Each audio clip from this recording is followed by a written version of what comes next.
Is it a bird? Is it a plane? No, it's Louis Burton's new Imoca 60, Bureau Valet. It's a world beater, and it makes all other monos obsolete. Look at it fly.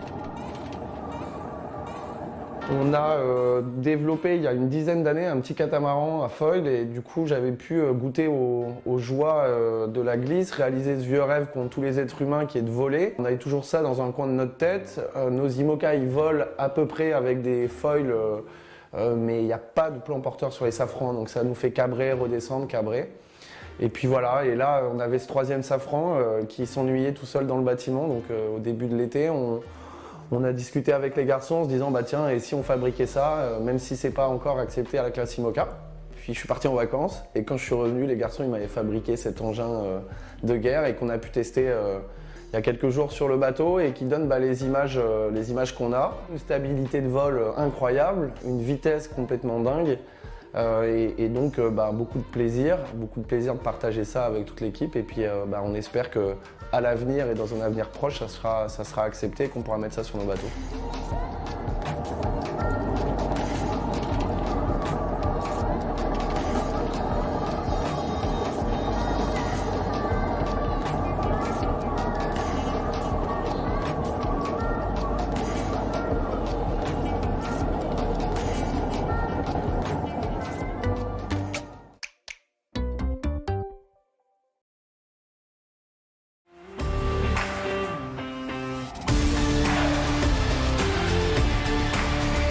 This is the Sailing World on Water, September 17, 2021. Well, this is the highlight this week in the sport of sailing.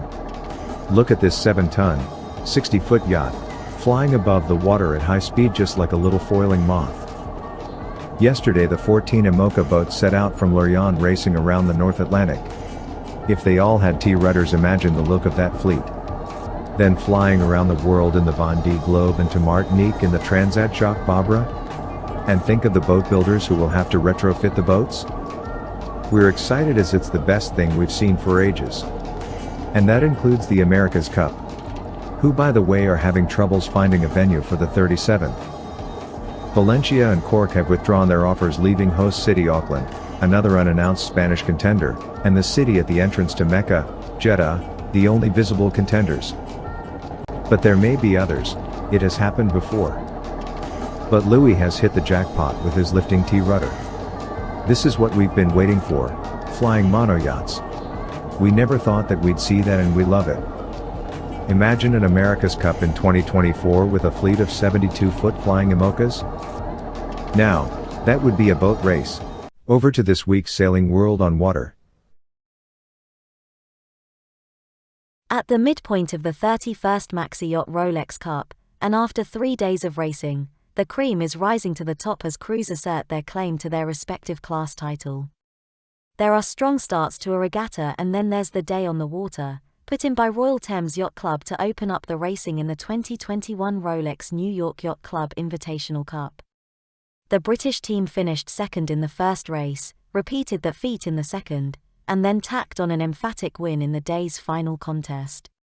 On the 6th of September, the legendary Nord Stream race started in Kiel, taking the 5 national teams via Copenhagen, Stockholm and Helsinki to Russia, where they are expected to arrive today, the 17th of September. The sailing teams each represent the best national sailing clubs from Germany, Denmark, Sweden, Finland and Russia and compete for the title Best Yacht Club in the Baltic Sea.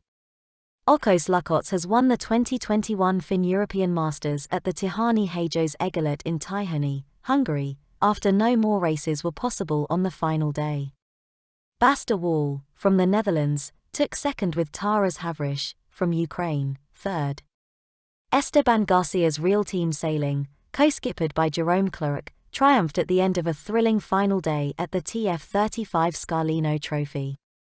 After 4 days of racing, Clark and the team were head-to-head with Alinghi until the last race in sparkling sunshine off the Tuscan coast.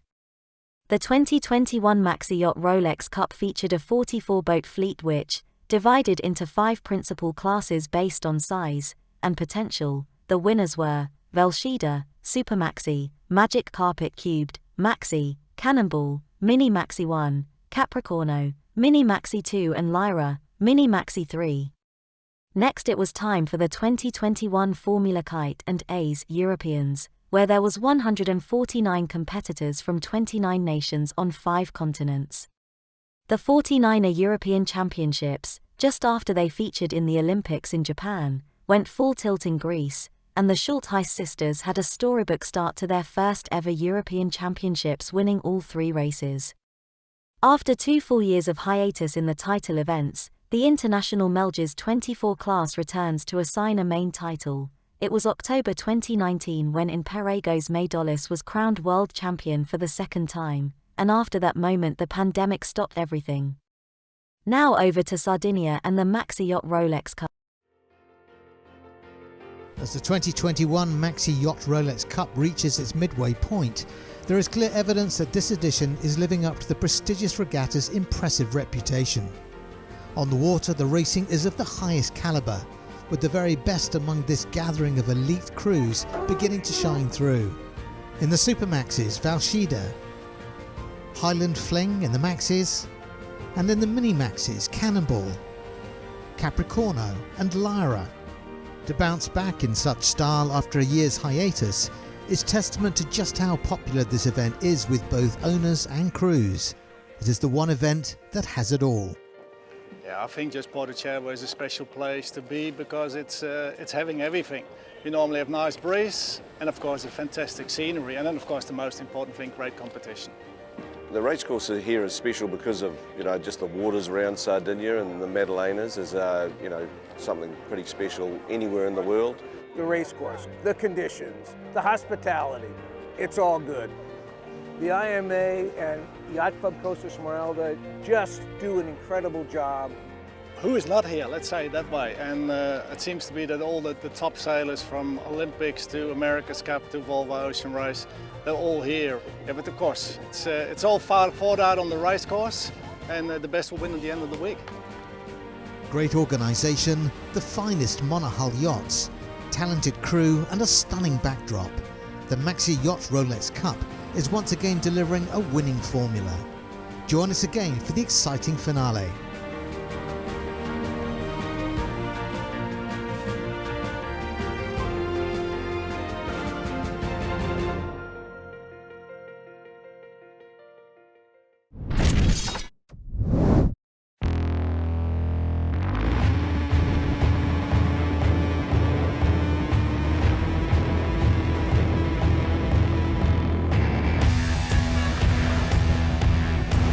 It's the opening day of the 2021 Rolex New York Yacht Club Invitational Cup, with 19 teams from 9 countries competing, and each of the day's 3 races saw a different winner.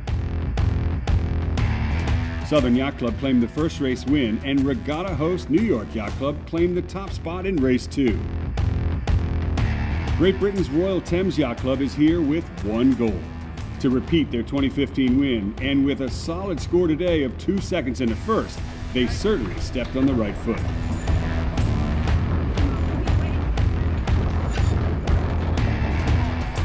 We're incredibly excited to be back here after a couple of years of not being here. And we all had a hard time last couple of years, and just to get here is a great success. So, of course, we're here to win it. We've won it 2 years ago. We know what it takes to win it. I think that's the difference. We know what it takes to put a campaign together to win this event. We do mean biz this year. We're here to really put the pressure on for the team, against all the other guys, and just see where we end up. We're here to try and do as well as we can. I'm here to have a really nice time, and that's probably our A1 goal, is to have a nice time. Canada's Royal Vancouver Yacht Club sits in 5th overall in their first Invitational Cup. A great opening performance for a newcomer despite a very talented field, which offered tight battles and photo finishes.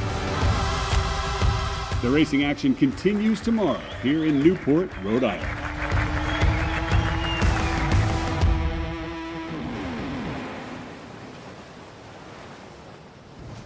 The 2021 Rolex New York Yacht Club Invitational Cup is brought to you by title sponsor, Rolex.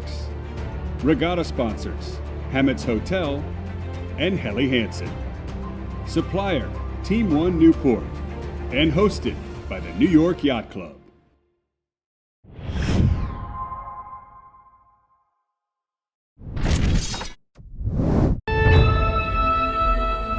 Leg 1 of the Nord Stream race has been completed in 25 hours in extremely tricky conditions. We had a long night with not so much wind, really exciting, really difficult to sail a boat where you can't really see anything. It's quite much easier when it's light and you can see the sails and the trimming and everything that happens around you. So now it was darkness and a lot of lights around mostly. It was short but very tough. I like pole position in Formula 1, I would say. In the end of the race, really nice sailing. I mean, I think we sailed like 15 knots downwind, and yeah, like sailing a big dinghy. It was really good fun. So we actually had really good routing, and we have really talented people on board. We felt really fast all the time, so with perfect routing we could overtake the others.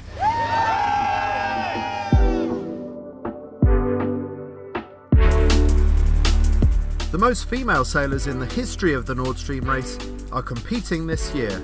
Across the 5 teams, there are 6 women taking part. So about being a girl on board, I don't think it's really that much different. You are still part of the crew, and it doesn't really feel different at all. When we choose the crew members of the boat, we didn't go on any gender or anything. It was about the skills as sailors. Having really important jobs on board, and yeah, you just go for the quality of your skills and not really who you are. You definitely just have to go for it. Don't be afraid and don't think that, yeah, I'm a girl, I can't do this, and I don't know how this works, and they won't take me because I'm a girl. Just go for it.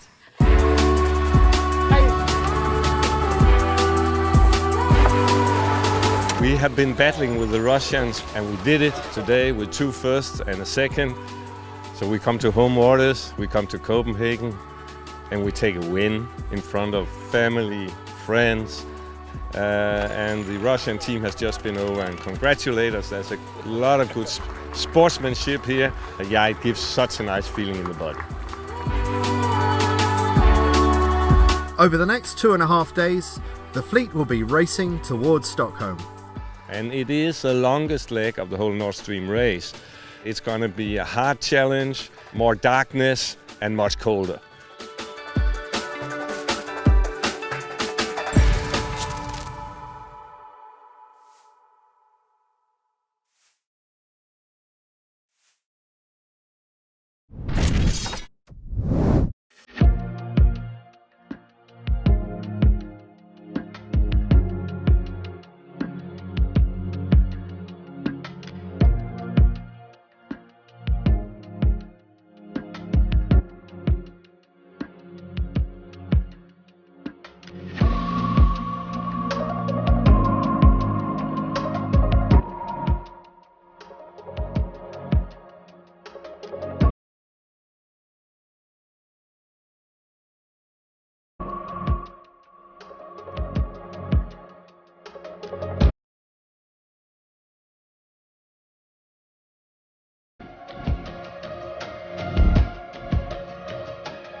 It's been a great day for Spindrift and I think all the team.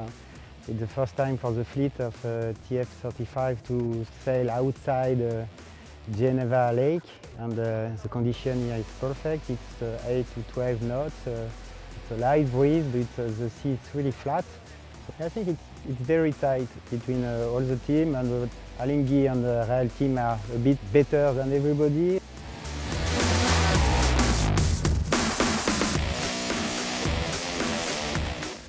We're really looking forward about the next 3 days, and I think it will be a very intense regatta for Alinghi and us.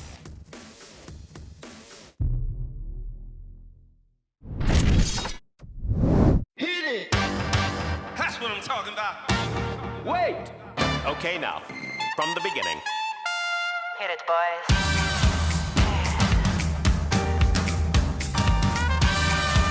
Great last day in Scarlino. We fight till the end with Alinghi. We win the first race, they won the second race, and we finished first overall, but it was a really hard fight. We've been fighting with the Rail team on every single race and every single leg to be ahead of them or try to keep close. The only matter was who was getting the best start. I think what we can improve is maybe take more risk. We had really good settings on the boat. We were really confident with the way we were maneuvering around. So hopefully in 2 weeks' time we're going to be as confident and as strong. Yes, it gets sometimes very intense, but it's always good fun to be competing with the other ones.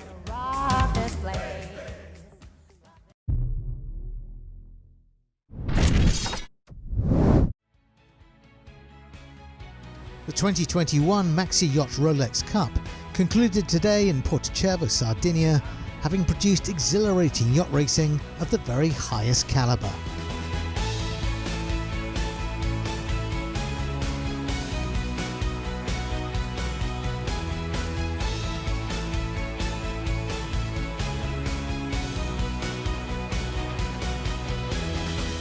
An impressive 44-strong fleet divided into 5 classes put on a dazzling display of prowess and performance, providing the colour and spectacle for which the event is so universally admired. And there were winners.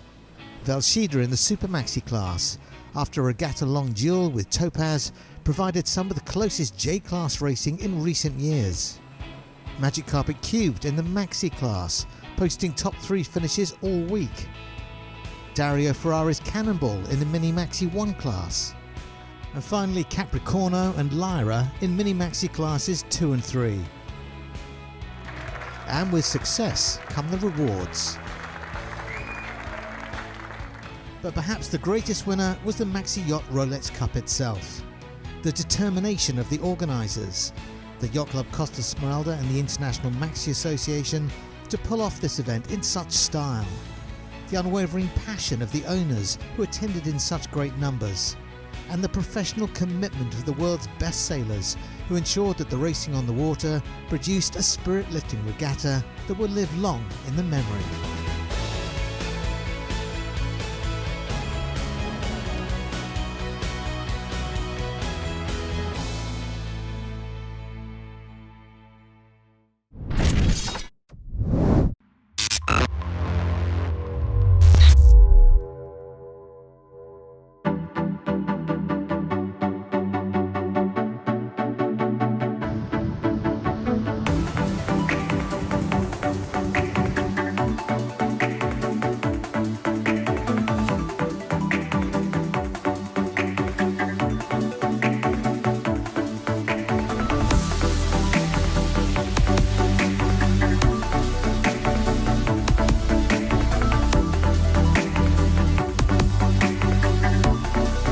It's the record number of girls here, so I'm very excited for that.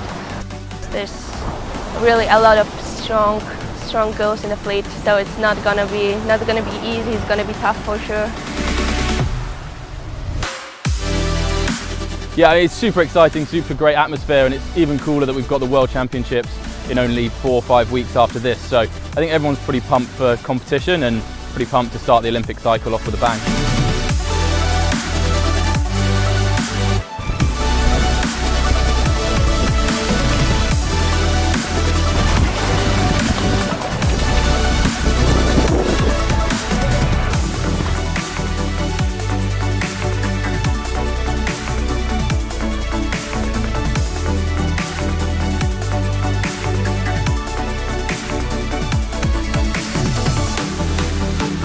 It's a bit stressful to be here because I won the European title in 2019 and 2020. So I want to win this title 3 in a row. But yeah, for sure there is a lot of athletes who wants to chase this title. So I will try to do my best.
The purpose of the ACE Foil Classic, I think it's pretty simple. To give a base class, the start class for kite racing. It's a class that is affordable and will help to build a strong young athlete fleet, developing their skills for the future kite racing.